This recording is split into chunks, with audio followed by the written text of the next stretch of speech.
In this final lesson, looking at the substantive content of Henry VIII for A-level history, we're going to talk about religion and religious changes. Now, as you can probably imagine, religion is something that does really factor in quite strongly to the reign of Henry VIII, given the such significant religious changes that we see during this time. But we're also going to talk about more specific ideas. We'll talk about Renaissance ideas. We'll talk about reforms of the church, sorry, not the court, and we'll talk about continuity and change in religion by 1547. This ties into some of the conversations we had when we looked at the King's Great Matter. If you want to see that video, it's already up. It's about half an hour long of me talking about the process of the King's Great Matter and the process of achieving Reformation and achieving the break from Rome. And that deals with the political context of the break from Rome. This is going to touch on the political context when we talk about the reform of the church, but it'll also focus on some of the doctrinal issues, the specific ideas of Christian doctrine that changes as well during this time. Now, I want to begin by thinking about what the Renaissance is and Renaissance ideas, because it was starting to take shape during this time and really beginning to lay the foundations. It's a cultural movement that emphasizes the rediscovery of what we call classical learning. It had a significant impact on the religious landscape of Europe, and including the religious landscape of Europe, the religious landscape of England.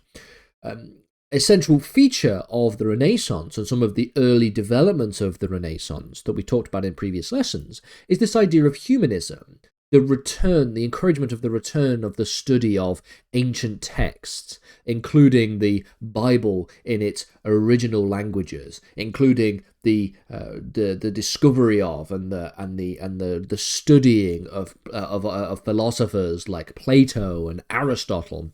We see Renaissance ideas take on more than just an intellectual form, but also an artistic form. You see Renaissance artistic culture try to mirror some of the ideas of the classical world, of classical ancient Greece and ancient Rome.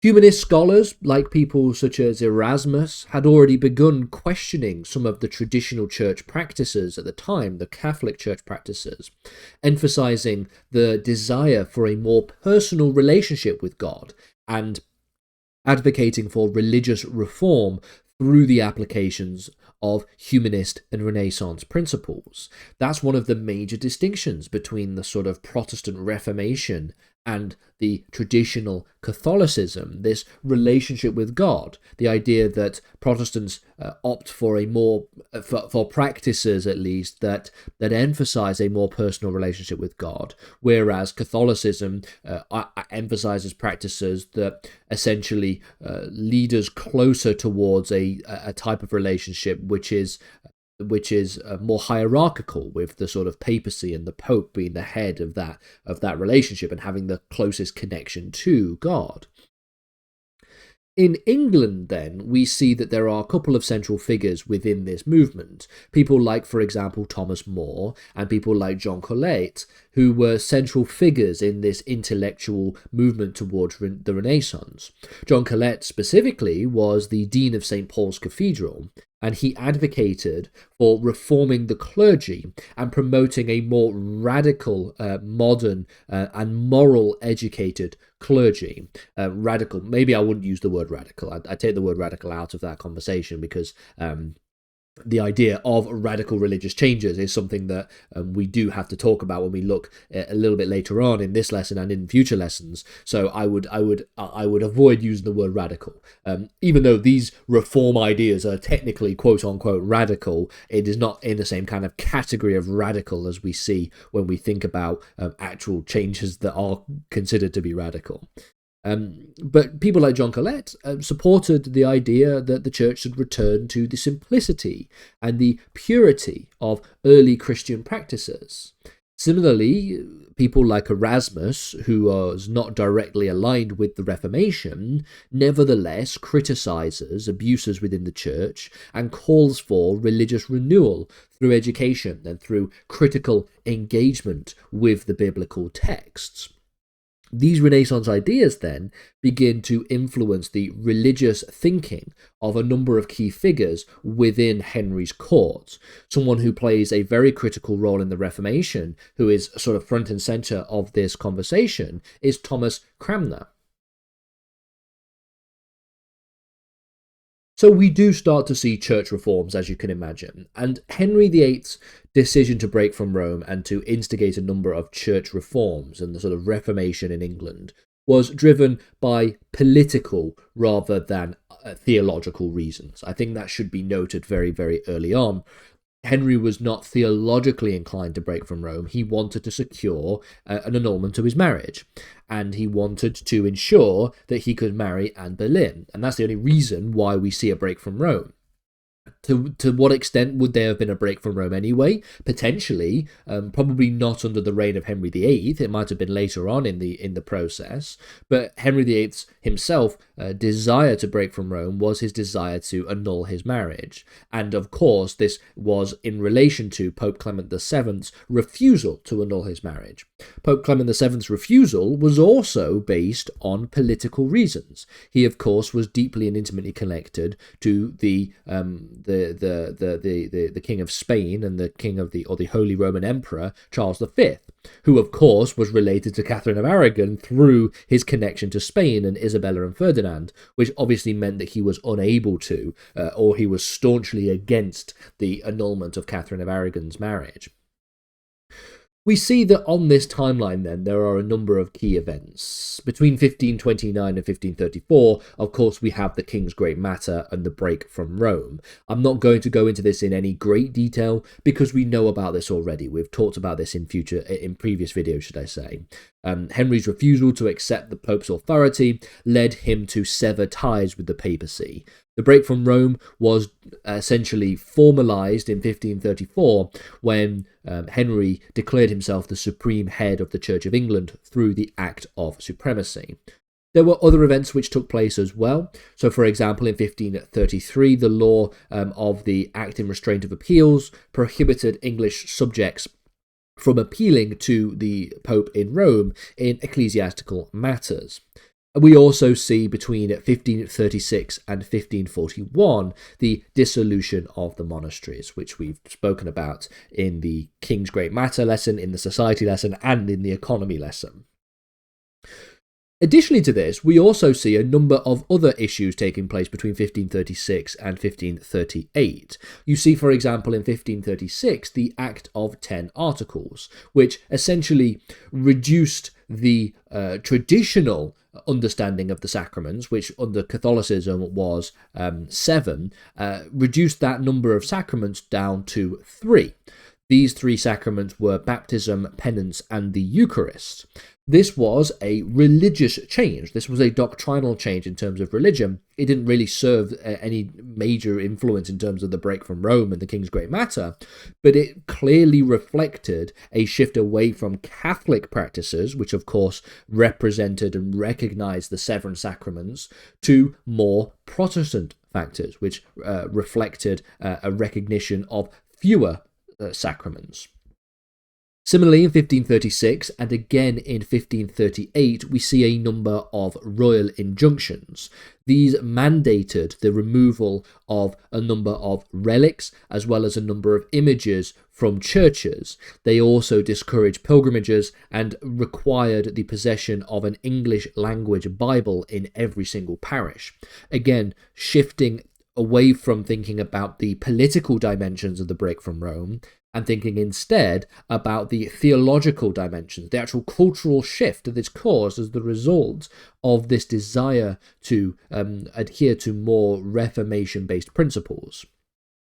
A further example is in 1537 with the introduction of what is known as the Bishop's Book, which articulated a number of doctrinal positions that were the formal positions of the Church. And within these positions, there was the emphasis on the authority of scriptures on the one hand, but also the repression of and the downplaying of what were traditionally understood as Catholic traditions. So, in thinking about the continuity and change then, let's think about some of the issues that we start to see. In terms of continuity, there was still issues and there were still practices that continued that would be seen as particularly influential Catholic issues. So, despite the break from Rome, there was still a lot of traditional Catholic doctrine and liturgy that had persisted during Henry's reign. He maintained, for example, a strong belief in the sacraments despite the reduction of the sacraments. He believed in the strong role of the clergy, as well as the importance of the church in everyday life. Furthermore, the Act of Six Articles in 1539 reaffirmed a number of traditional Catholic teachings. Some of these included the doctrine of transubstantiation, the idea of celibacy of the clergy, as well as the necessity of oral confession, all of which were Catholic practices. And it would also impose severe penalties for heresy and for dissent. And some of this actually led to the execution of some Protestant actors who had rejected some of these basic Catholic practices.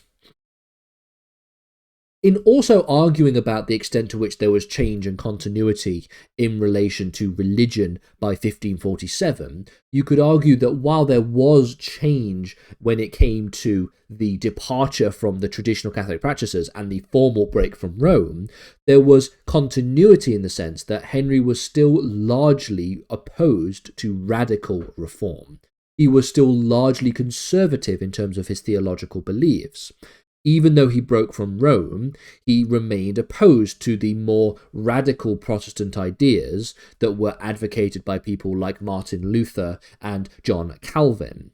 And we can see this evidenced in 1521 when he wrote a book, a work known as The Defense of the Seven Sacraments. I'm not going to read it out for you in Latin, what the Latin phraseology is, because I can't read Latin. I'll put it down in the description below or in the comments what it's actually called. But this work criticizes at multiple stages Martin Luther's teachings and in fact defended the Catholic sacramental theology.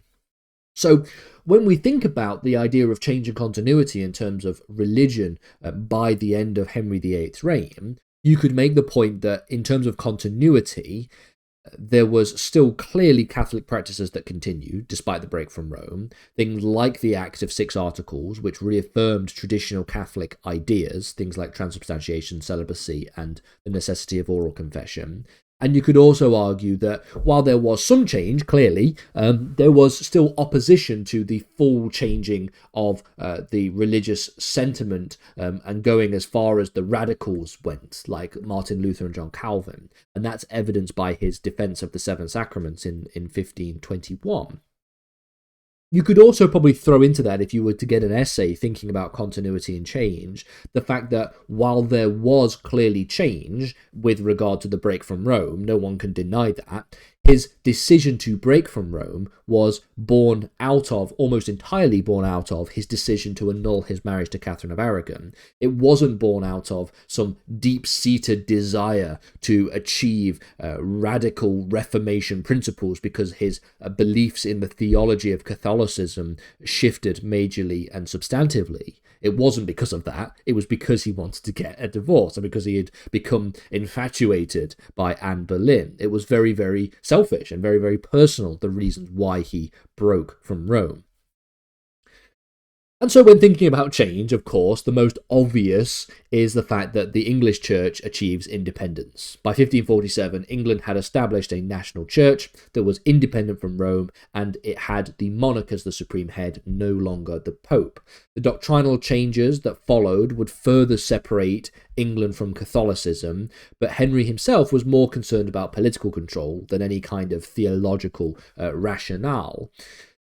Under Henry's reign, the church did start to adopt certain Protestant ideas, despite also keeping some Catholic ones, especially during his later rule, because you have people like Thomas Cranmer, who would become the Archbishop of Canterbury in 1533. Figures like Thomas Cranmer influenced the direction of religious change quite significantly. But the most significant changes in doctrine were probably seen under the reign of Edward VI. They were probably not seen under, and they did not fully take shape until after the death of Henry VII. Henry VIII, should I say. So ultimately, it's a little bit of a trick question. If you were to be given an essay question in May, thinking about whether or not there was continuity and change in religious practices or in the state of religion in England by the end of the reign of Henry VIII, you might automatically and instinctively go, well, clearly the break from Rome, clearly the King's Great Matter, it must be the case that there was change. But more deeper down, the more nuanced answer is probably actually that there was more continuity than change, despite the clear break from Rome. There was still the holding of Catholic practices, there was still the opposition to radical reform, and even though we do see theological shifts later on in his reign, the majority of the major theological shifts, the shifts that were religiously based, took place under the reign of Edward VI, not under the reign of Henry VIII. That's what I would argue. You could probably disagree with me. Leave it down in the comments if you do. But that ultimately concludes this lesson. And it concludes the substantive lessons on Henry VIII. I might go back and do some more lessons on Henry VIII in the future, maybe spend a bit more time thinking about his foreign policy. I think his later foreign policy is something that I didn't talk about in much detail or enough detail. But that concludes Henry VIII for now, and we're now going to start thinking about Edward and Mary and the idea of the so-called mid-Tudor crisis, finishing with the last couple of lessons looking at the reign of Elizabeth.